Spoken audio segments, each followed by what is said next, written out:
Shazam! Salut tout le monde, vous êtes là et ça c'est super. En attendant Marvel et son Avenger Endgame, DC Comics nous sort l'une de ses armes fatales. En tout cas, Shazam est sur vos écrans. Alors c'est qui Shazam? Shazam, eh bien il fait du Tom Hanks. Pourquoi Tom Hanks? Parce que rappelez-vous Tom Hanks dans Big, mais oui, comme dans sa jeunesse, il a tourné ce film de Penny Marshall où c'était un jeune adolescent à peu près d'une douzaine d'années qui se retrouvait dans le corps d'un jeune adulte de 30 ans à peu près. C'était une comédie à la fois romantique, une comédie sociale également et une comédie tout court. En tout cas, avec Shazam, nous sommes dans la comédie tout court. Et quelle comédie? Les scénaristes sont des comédiens. Les scénaristes plutôt sont des comiques.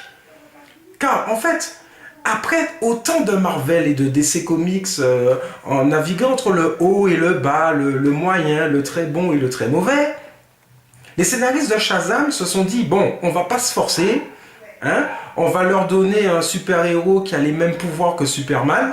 Bon, ok, il a fait un petit peu d'électricité en plus, mais bon, il fait la même chose. On va essayer d'appliquer la narration de tous les films de super-héros qui sont sortis depuis le premier Superman de Richard Donner. Et puis on va lui adjoindre un sidekick, hein, n'est-ce pas, le personnage à côté qui un petit peu représente le spectateur. Et puis on va saupoudrer tout ça avec un petit peu de Big, et puis voilà. Alors évidemment avec la morale qui va avec, parce que oui, Shazam c'est surtout un film très très moralisateur. Oui, il parle de la famille. La famille doit être soudée, la famille doit être ensemble. La famille c'est tout. Et oui, sans la famille on n'est rien. C'est ça Shazam. Alors, évidemment, il y a un méchant. Il y a un méchant qui veut détruire le monde. Ouais, oui, il est rempli de démons, il libère ses démons. Et qu'est-ce que les démons font? Eh bien, ils font quelques petites exactions.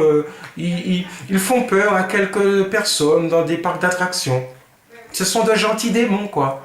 Et oui, ils représentent les 7 péchés capitaux. Eh bien, tant qu'à faire 7, pardon, allons-y.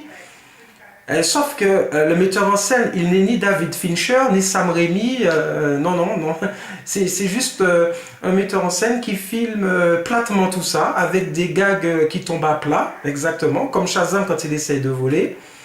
Et puis, on a des comédiens qui font ce qu'ils peuvent. Hein.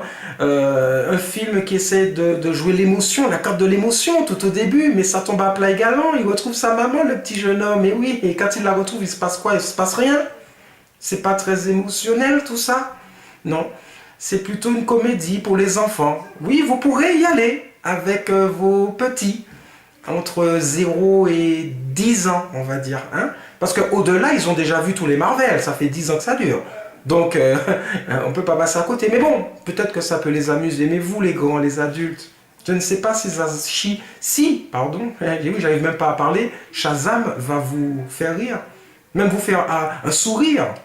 Tellement que c'est un ramassis de clichés, de déjà-vu. Mark Strong fait le méchant. Et oui, un habitué des super-héros, celui-là. Il était déjà face à Robert Downey Jr. avant qu'il soit Iron Man, dans les Sherlock Holmes. Il était également dans Green Lantern, le ratage de Martin Campbell. Et puis on l'avait aussi dans Kick-Ass. Par contre, ça, c'était bien. Mark Strong fait le méchant. Il serre les dents, il a le visage sérieux. Vous voyez, il plisse un petit peu le front comme ça. Et oui. Ah, Mark Strong, il fait les méchants. Enfin bon, Shazam, il y a beaucoup de références à Batman dans Shazam. Il y a beaucoup de références aussi à un autre super-héros qui apparaît à la fin. Restez jusqu'au bout.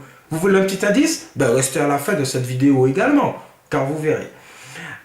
Quoi vous dire? Eh bien que la famille est tellement soudée qu'il y a beaucoup d'autres Shazam qui apparaîtront. Ah, les scénaristes, ils sont prêts à faire des 2, des 3 et des 4, voilà, en cas de succès. Eh bien, on n'en a pas fini. Alors DC Comics n'arrive toujours pas à faire de très très grands films. Hein. Wonder Woman c'était pas mal, Aquaman j'avais bien aimé. Beaucoup de gens n'avaient pas aimé, mais bon, c'était sympa quand même. Mais Shazam, non, c'est pas ça.